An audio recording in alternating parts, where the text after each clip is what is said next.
এক ছাদের নিচে বাংলাদেশ ইসলামী ছাত্র শিবির এবং বাংলাদেশ জাতীয়তাবাদী ছাত্রদল, এই দৃশ্যটা চমৎকার। বাংলাদেশের মানুষ চায় এটা। ইউনূস আমলে যেটা ছিল জুলাই পরবর্তী বাংলাদেশে, হ্যাঁ প্রতিযোগিতা ছিল, ছাত্রদল শিবির একে অপরের বিরুদ্ধে রাজনীতি করেছে, একে অপরের বিরুদ্ধে প্রচারণা চালিয়েছে, নির্বাচনে প্রতিদ্বন্দ্বিতা করেছে, জাতীয় সংসদ ছাত্র সংসদ নির্বাচনে কেউ জিতেছে কেউ হেরেছে, কিন্তু দিন শেষে তারা সবাই এক ছাদের নিচে থাকতো। ছাত্রদল শিবির এক হলের মধ্যে থাকতো, এখনো আছে হলের মধ্যে, কিন্তু তারা এক টেবিলে বসতো বারবার। এবং ইউনূসের আমলে যে দৃশ্যটা ছিল, যতই একে অপরের বিরুদ্ধে বলা বলি স্লোগান, এগুলো সব স্লোগানের মধ্যে সীমাবদ্ধ ছিল, কখনো মারামারি হতো না। ইউনূসের আমলে শিবির ছাত্রদল উল্লেখযোগ্য কোনো মারামারি হয়নি। দেখেন ইউনূসের আমল ভালো না বিএনপির আমল ভালো? এখন দেখেন ইউনূসের আমলে ঢাকা বিশ্ববিদ্যালয়ে এরকমও হয়েছে যে একটা ইস্যুতে রাস্তার এক পাশ থেকে মিছিল করছে ছাত্রদল আর এক পাশ থেকে শিবির, এবং শিবিরের মিছিলকে উদ্দেশ্য করে ছাত্রদল উস্কানিমূলক স্লোগান দিচ্ছে, বাট কোনো মারামারি ঘটনা ঘটছে না। কি সুন্দর দৃশ্য! ঠিক আছে, আপনি উস্কানিমূলক স্লোগান দেওয়া উচিত না, দিলেন অ্যাটলিস্ট, কিন্তু উস্কানিতে তো আর মারামারি বাঁধলো না। কি সুন্দর গণতান্ত্রিক দৃশ্য! এটা একমাত্র ইউনূসের আমলে সম্ভব হয়েছে, কিন্তু বিএনপি ক্ষমতা এসেছে আর দেশটা গেছে ধ্বংস হয়ে। এখন দেখেন যে ক্যাম্পাসে ক্যাম্পাসে মারামারি। জগন্নাথ বিশ্ববিদ্যালয়ে ছাত্রদল ক্যাম্পাস দখল করতে যায়, সাংবাদিক সমিতি ভবন দখল করতে যায়, তিতুমির কলেজে দখল করতে যায়, ঢাকা পলিটেকনিক ইনস্টিটিউটে দখল করতে যায়। মারামারি তো শুরু, সামনে দেখবেন ছাত্রদল এই জায়গা মারামারি, সেই জায়গা মারামারি, এই সেই ইত্যাদি ইত্যাদি। কৃষি বিশ্ববিদ্যালয়ে দেখবেন যে মারামারি। এখন ইউনূসের আমল যে ভালো ছিল, গণতান্ত্রিক ছিল বেশি, তার প্রমাণ এটা। নির্বাচনের মাধ্যমে একটা সরকার আসলে ওটা গণতান্ত্রিক হয় না। এটা বাংলাদেশের কোন নাগরিক বলতে পারবে না যে ইউনূসের আমলে যে মত প্রকাশের স্বাধীনতা বা গণতান্ত্রিক পরিবেশ পেয়েছে, এত সুন্দর পরিবেশ বিএনপি আমলে পাচ্ছেন বা পাবেন। Never, it's impossible. তাহলে বাংলাদেশে নির্বাচিত সরকার, গণতান্ত্রিক পরিবেশ, গণতান্ত্রিক সরকার আসলে গণতান্ত্রিক পরিবেশ থাকে, এটা একটা ভুয়া কথা। সবচাইতে গণতান্ত্রিক পরিবেশ ছিল ইউনূসের আমলে। হ্যাঁ, ইউনূস সরকারের ভুল ত্রুটি এগুলো তো থাকবেই, কিন্তু গণতান্ত্রিক পরিবেশ ইউনূসের আমলে যাচ্ছিল, এটা বাংলাদেশে অসম্ভব ছিল। এই ছাত্রদল শিবিরের সম্পর্কের ধরন দেখেই দেখেন। তো দর্শক, শিবির অলওয়েজ উদার একটা সংগঠন। শিবির যে কোনো পরিস্থিতিতে অলওয়েজ যুগ যুগ ধরে শিবিরের প্র্যাকটিস, এটা যারা জানেন না আমি আপনাদেরকে জানাচ্ছি, অবগতির জন্য জানাচ্ছি। শিবিরের প্র্যাকটিস হচ্ছে, শিবির সব সময় প্রতিপক্ষ বা ভিন্ন ভিন্ন মত কিংবা বন্ধুপ্রতিম ভ্রাতৃপ্রতিম সংগঠনগুলোকে ইফতার বা এরকম বিভিন্ন সামাজিক প্রোগ্রামে দাওয়াত দিয়ে থাকে সব সময়। হাসিনার আমলে বলেন, শিবির যখনই যেখানে আয়োজন করতে পেরেছে, শিবির সব সময় ছাত্রদল, দেখেন হাসিনার আমলে ছাত্রলীগ বাদে অন্য সবাইকে দাওয়াত দেওয়ার চেষ্টা করেছেন, আর এখন সবাইকে দাওয়াত দিচ্ছেন ছাত্রলীগ বাদে। ছাত্রদলকে শিবির সমস্ত প্রোগ্রামে দাওয়াত দেন, কিন্তু ছাত্রদল যায় না এবং ছাত্রদল শিবিরকে দাওয়াত দেয় না। এতে যেটা হয়েছে, পুরো জাতি দেখছে যে শিবির কতটা উদার। শিবিরকে দাওয়াত দিলে যায় এবং শিবির নিজেরাও দাওয়াত দেয়, আর এ কারণেই সাধারণ শিক্ষার্থীরা শিবিরকে পছন্দ করে এবং শিবিরকে ভোট দিয়ে ছাত্র সংসদের ভিপিজিএস, এজিএস ইত্যাদি ইত্যাদি নির্বাচিত করেন। আর ছাত্রদল এই নোংরা রাজনীতি করছে যে ইফতার পার্টির মতো জায়গা, যেখানে সব দল সব দলকে দাওয়াত দিবে, সেখানে শিবিরের দাওয়াতে ছাত্রদল যায় না, অথচ এখানে ছাত্রদলের সভাপতি যাওয়ার কথা।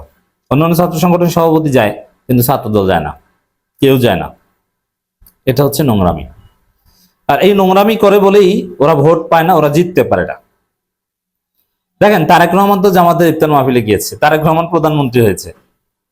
ছাত্রদল সভাপতি সেক্রেটারি, আপনারা শিবিরের দাওয়াতে যান না, আপনার জীবনে কিছুই হতে পারবেন না। অ্যাটলিস্ট এখান থেকে শেখেন। আর শিবির উদার, ছাত্রদলকে দেখলে সালাম দেয়, বুকে জড়িয়ে ধরে ভাই বলে সম্বোধন করে, ছাত্রদলের মাথার উপর ছাতা ধরে। এটা শিবির করে। এজন্যই শিবিরকে সাধারণ শিক্ষার্থীরা, স্মার্ট শিক্ষার্থীরা পছন্দ করে এবং তাদেরকে ভোট দেয়। ছাত্রদল শিক্ষা নিল না এই বাস্তবতা দেখে, যে না আমরা সেই জুলাইয়ের আগের যে ওদেরকে দাওয়াত দিব না, ওদের দাওয়াতে যাব না, এই রাজনীতি করব না, ছাত্রদল এই শিক্ষা নিতে পারলো না। ছাত্রদলের চিন্তা হচ্ছে যে না আমরা আগের মতো ওদের এমন এতটাই নোংরা ছাত্রদল। আমি জাস্ট একটা উদাহরণ দিই। 5 আগস্টের পর শিবির উদ্যোগ নিয়েছিল যে না আমরা পজিটিভ রাজনীতি করবো, সবাইকে সাথে নিয়ে চলবো, আমরা ঐক্যবদ্ধ একটা সুন্দর বাংলাদেশ করবো। শিবির ক্রিয়াশীল বৈধ সমস্ত ছাত্র সংগঠনের সাথে, অভ্যুত্থানের পক্ষের সমস্ত ছাত্র সংগঠনের সাথে সরাসরি তাদের অফিসে গিয়ে মিটিং করলো, ছাত্রদলের সাথে মিটিং করলো। ছাত্রদল বললো যে না ভাই আমাদের সাথে এসেছেন ভালোটি, কিন্তু কিন্তু ছবি টবি প্রকাশ করেন না। কেন? ওই যে ভারত কি মনে করে বা কি নাকি শিবিরের সাথে ছাত্রদল মিশে। তো এই শিবিরের সাথে ছাত্রদল মিশে না, এটা যে ছাত্রদলের ক্ষতি হয়েছে এই শিক্ষা ওরা নিল না। শিবিরের সাথে ছাত্রদল মিশলে ছাত্রদলের জনপ্রিয়তা যে আরো বাড়তো এই বুদ্ধিটা ওদের নাই। মাথা মোটা একটা অপদার্থ স্টুপিড টাইপের সংগঠন, যার ফলে কোথাও জিততে পারে না। তো দর্শক, ঢাকা বিশ্ববিদ্যালয় সাংবাদিক সমিতির ইফতারে এক ছাদের নিচে সব ছাত্র সংগঠন, সেখানে আমরা দেখতে পাচ্ছি ছাত্রদল, শিবির, অন্যান্য ছাত্র সংগঠন সবাই আছে।